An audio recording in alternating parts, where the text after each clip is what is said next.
Hey, what's going on? This is episode 115 of Studio Practice. In this episode, I have asked graduate student Ed Ryan to write a comprehensive critique of a body of my work. I asked him early in the summer to select anything from my studio. He chose a group of 6 prints that are part of a 1990s remix series. I go on to explain that in the video, but what we're going to look at is we're going to look at actual footage from a critique. I haven't seen work this flaccid since I accidentally saw my uncle's dick.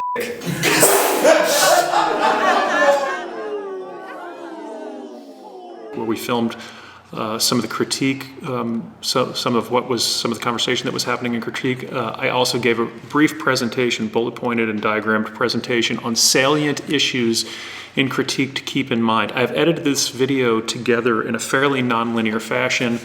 There's going to be links to the PDF to the full criticism linked below in the description, which you can download, both my statement, my silkscreen statement, as well as Ed's risographed and hand created statement, so you can read it in its full.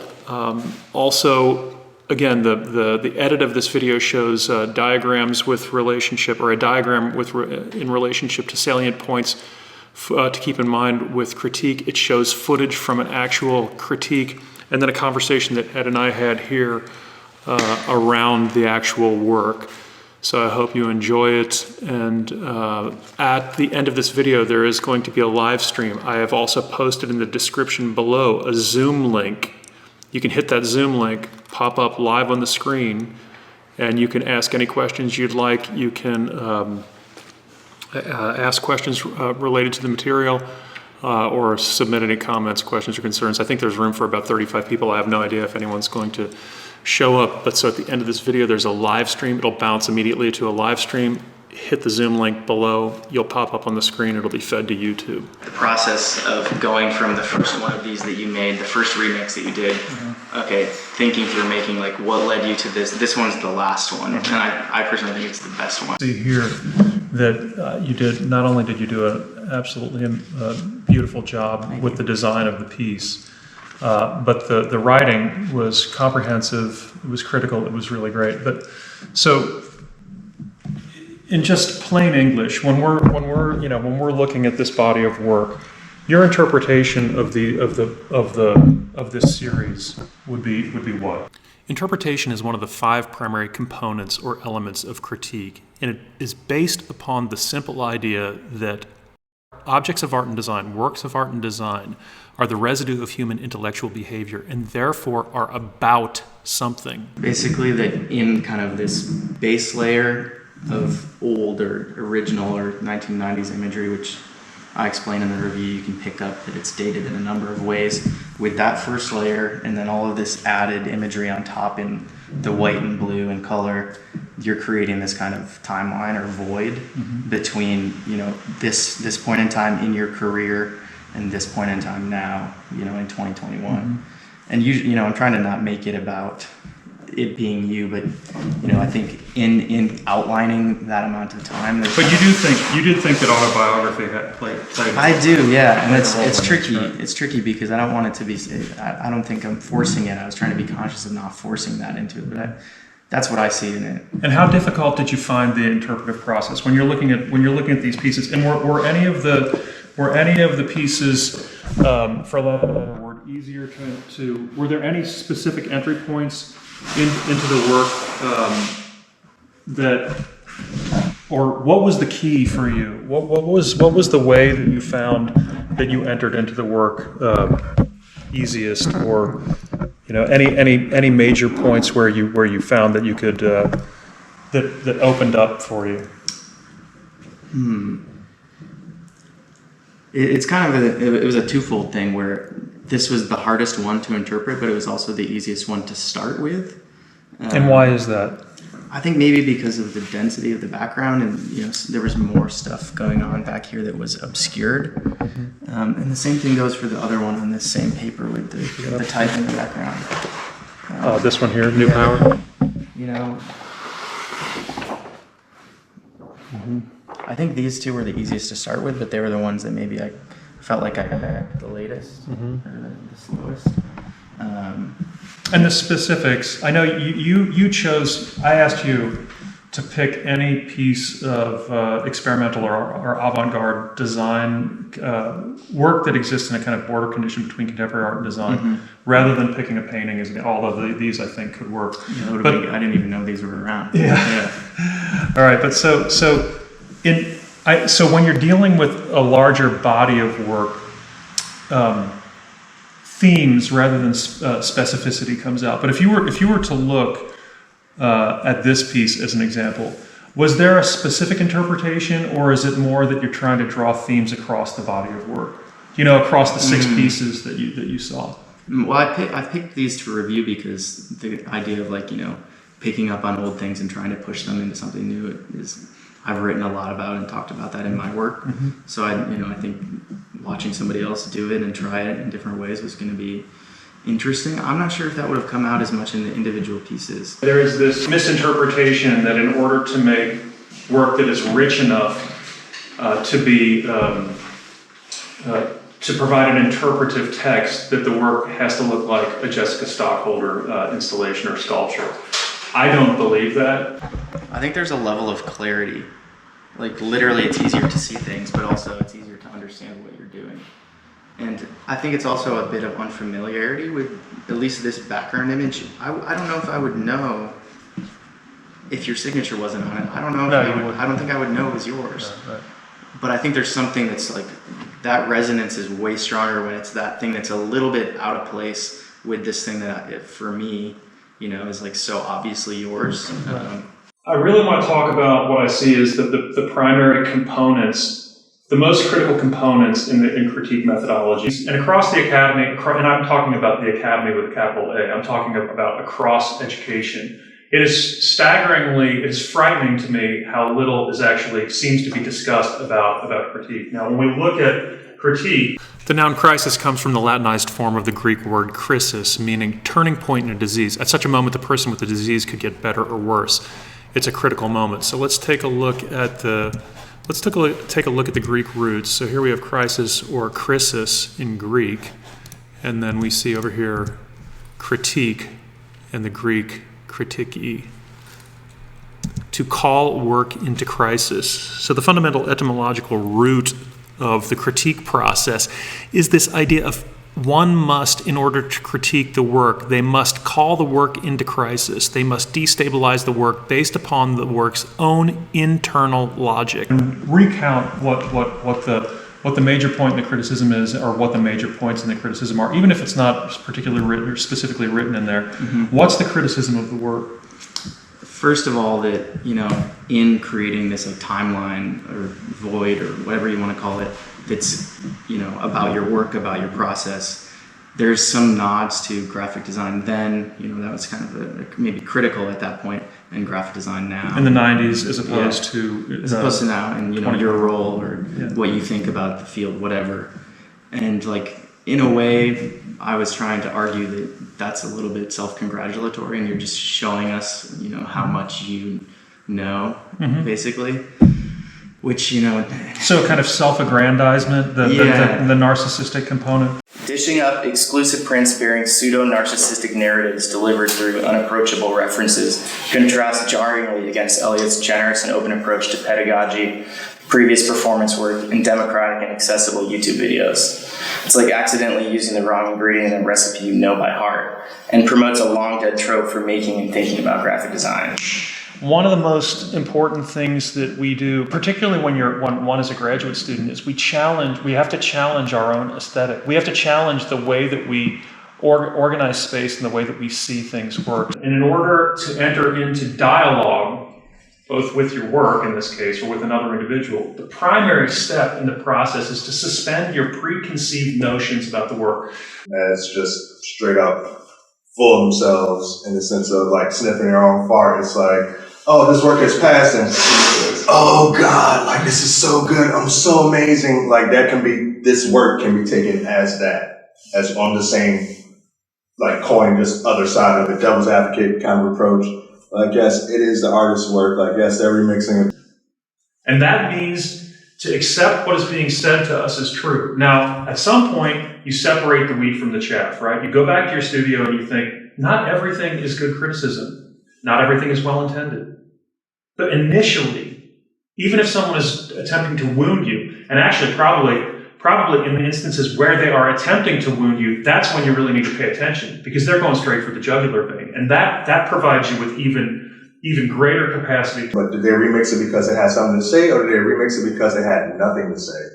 Did they remix it strictly because they ran out of shit and they're just trying new techniques with old elements?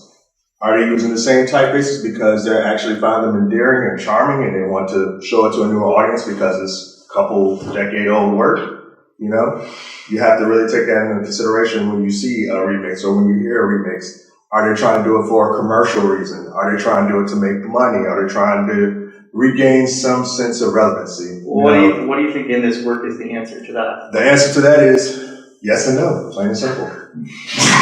Welcome to art, baby. I don't know, the composition doesn't feel awkward to me. Maybe it feels a little bit more obvious, but I don't think that's awkward. I think it's interesting too, because we're coming at this from inside of, you know, an environment that's about graphic design. We're thinking and talking about graphic design and contemporary art. And I don't know if somebody who wasn't, even if just somebody from a different discipline in the academy, a different department, would pick up as much on You think that. they would be alienated from this type of I'm not sure if they would if it would read as fully narcissistic. I think it's in there, and I think that in itself is a fault, but I'm not sure to what degree that's coming from. Like, I'm not sure how much I escaped my own. The ideal maker of artwork, I think, believes that they hold the canonical meaning of the work, that they know this work better than anyone else, and therefore, when being critiqued, what they're doing is they're in most instances not listening and not suspending what they know about the work. So this whole section in this diagram really talks about the idea of that I believe that in order for you to get smarter, for you to develop as a designer, as an artist, as a human, when other people are talking to you, and particularly when they're talking to you critically, your primary responsibility is to, for as long as you can, suspend your preconceived notions of what you know about your work or the issue at hand, and to accept, and this is the key, so pay attention right now, to accept, however briefly, what the other person is saying as true. So let's review really quickly what the 5 critical components of critique are.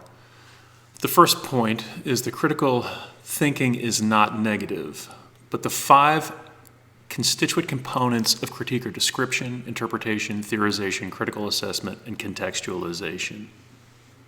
These are the elements of critique. In our capitalistic society, why are we shaming him for getting his bag?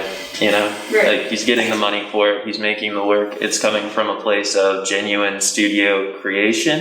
It's coming from a place of looking back at the work, seeing these formal elements, saying, I enjoy these formal elements, I can add these formal elements to them, and I can get money out of it. It's the same thing you see happen with remixes like Skrillex too, you know what I mean? Like, he's getting a bag out of it, but like, the shit don't stink, so why? You can do that without patting yourself on the back, though. Yeah, I agree with that. I absolutely agree with that. Is it criminal for you to try to make a living when you live in a capitalist economy, a free market? So, Yeah. You say, is it what again? is it criminal? I mean, we're all criminals. You got cheap the money. This is a rhetorical question. Everyone is here because they think that greater knowledge equals greater power. Hopefully that will be benevolent power. With that in mind, how do we increase our capacity how do we learn quicker, and how do we increase our capacity to learn? It is to listen. It was this. And are these actually old? They're Okay.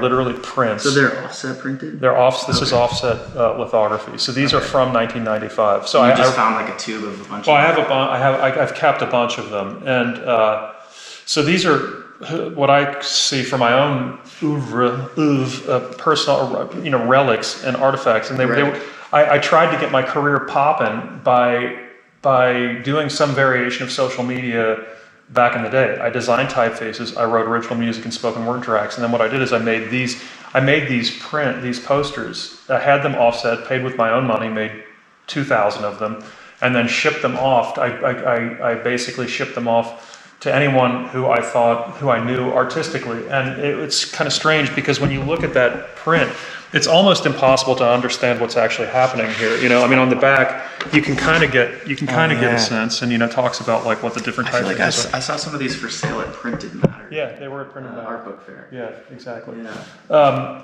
But so, you know, I think Das, in some ways, like in the most negative way in his comments, I do think that he put his finger on something. Did they remix it because it had something to say, or did they remix it because it had nothing to say?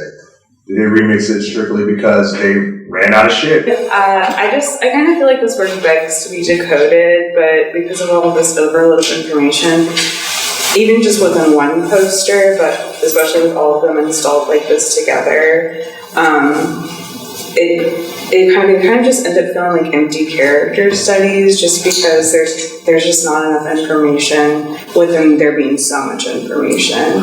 And also like the aesthetic of them just kind of adds to that, and they just end up kind of looking like cool posters that would be in a grungy basement somewhere, you know? And the subject matter kind of reinforces that.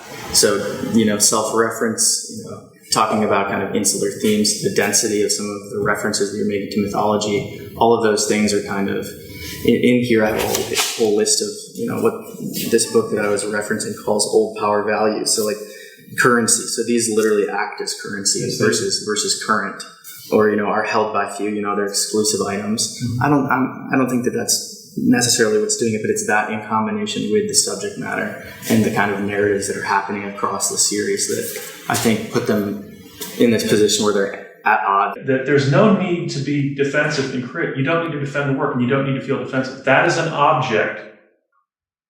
I'm a subject. My relationship to that work is similar in some ways to the relationship a parent has to a child. I have my hopes, goals, dreams, and aspirations for the work, but that work itself exists within culture, exists within a cultural matrix, and has its own internal logic. It has its own desires, goals, and dreams, and they don't necessarily correlate with mine. Most, I guess, interested by the first one on the very right or left, where I feel like the text was the most clear to me, especially that conversation that Ed mentioned as well, where whoever's speaking is talking about work lacking rigor, discipline, and spiritual clarity, and then the person in question responding back. Kind of that interaction between those two people and that text kind of pollinated across the rest of them for me. And then I saw the rest of them as kind of an effort of working out Elliott's feelings about this old power, new power dichotomy. I wrote about that a little bit, where it's not about making this crowdsourced or, you know, taking input and having people vote, or I don't think everything has to be participatory for it to be part of that idea of new power. And I don't think the print is doomed in some way to stick around in old power. I think it's something about the way that maybe it's across the series or across, you know, it can be networked into all of these other things that are happening with you and kind of reinforce those things in the prints themselves versus being not isolated, but, you know, kind of standing apart from them in some way. There's all of these separate kind of lines of inquiry you're doing, but I'm wondering if this needs to be somehow more tangled up. The defensive posture that has been beaten into you in art school is completely wrong.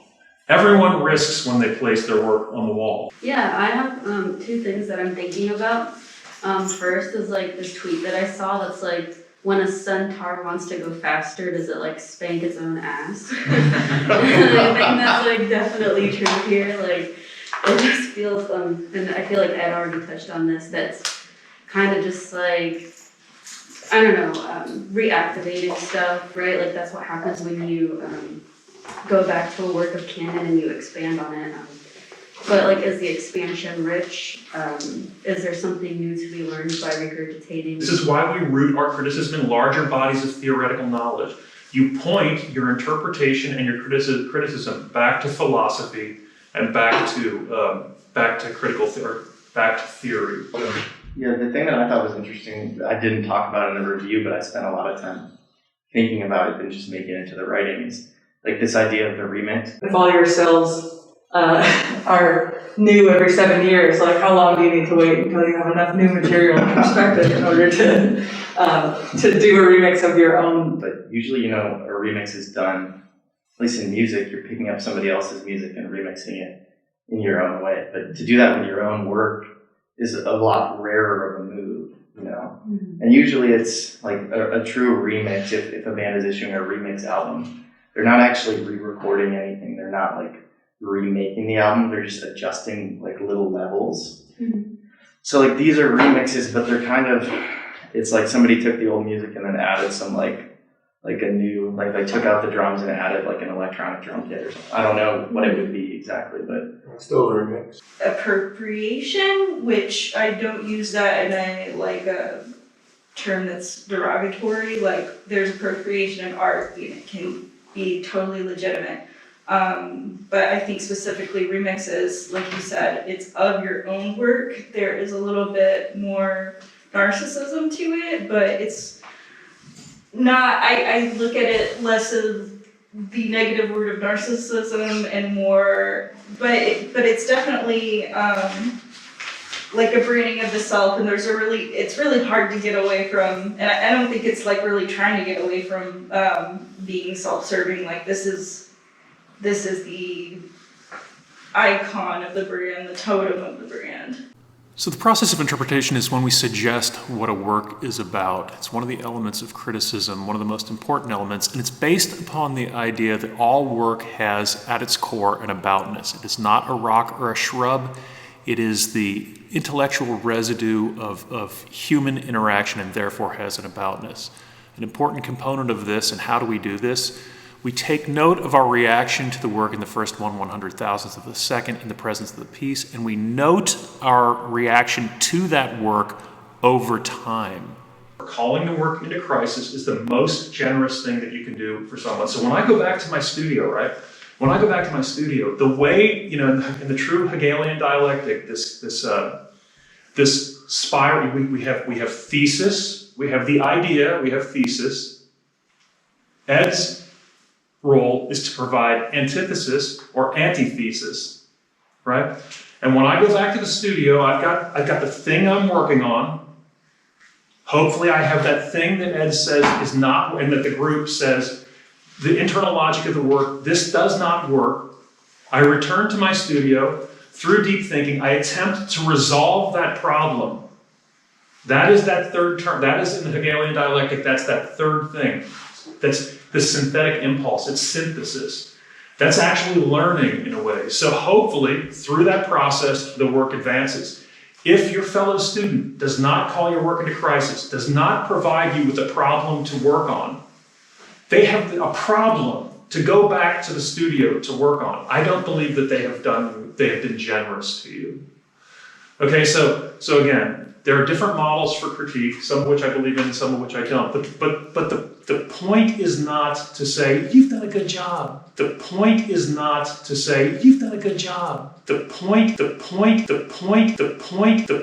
is not to say, you've done a good job. The point is not to say, you've done a good job. I can recount for you, when looking at this object, the way that I thought about making work when I was making these pieces, and it was a complete value system, and everything was atomistic. I was building the typefaces, doing the drawings, anyway. And you think that's embedded in this? Because these almost preach to the choir a little bit.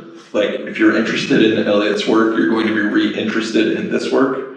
So maybe it's pinpointing in on something, and it's not broadening the way that I often look at remixes. To second that, I absolutely agree. You look at especially in underground hip hop and things like that, you'll see constant remixes of the same song happening over and over again. It's like these artists create the work and then they see things that they can add to it, draw from their own experiences, things like that, and then make it better over time. It stems also, I feel like, a lot from Elliott's own studio practice of keeping his works in his studio with him all the time, having those unfinished works around him constantly so he can keep looking at them, seeing them, and going back to it.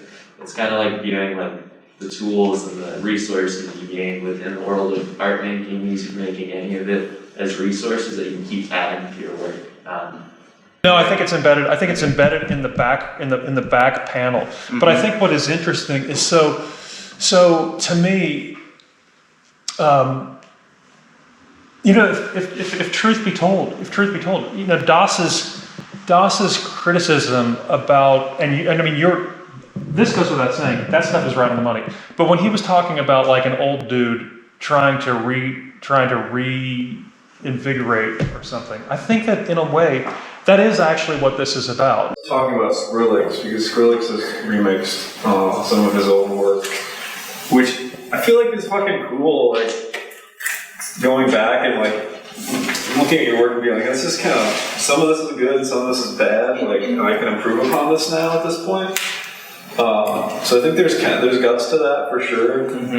But here I think that even though it's been 20 years, like I see like a mid-90s Impala that has been like updated with like a new engine and tires, but I want to see like a fucking slammed electric conversion Impala with like 1,000 horsepower. And I'm just not getting enough new ideas in the same way that I listen to like Skrillex remixing himself and being like, holy fuck, this is way different, but you can still tell it's Skrillex. I think when you look at some of these pieces, there's a real life to me. There's like a very specific approach to design, and there's a huge history for me because I'm 55 years old. Like if we look at this piece, this isn't one of the remix pieces, right? And it has a different. I think it has such a different like this language would be completely out of the box, right? So what I'm attempting to do is I'm attempting to say what were those things of value that like in this kind of what I refer to as an experimental avant-garde approach to typography and to image construction that I kind of had left by the wayside, and to try to re-examine those things. And you think that's a bad thing? I feel No, like, I don't think I feel it's like bad. you'd be foolish to not do that.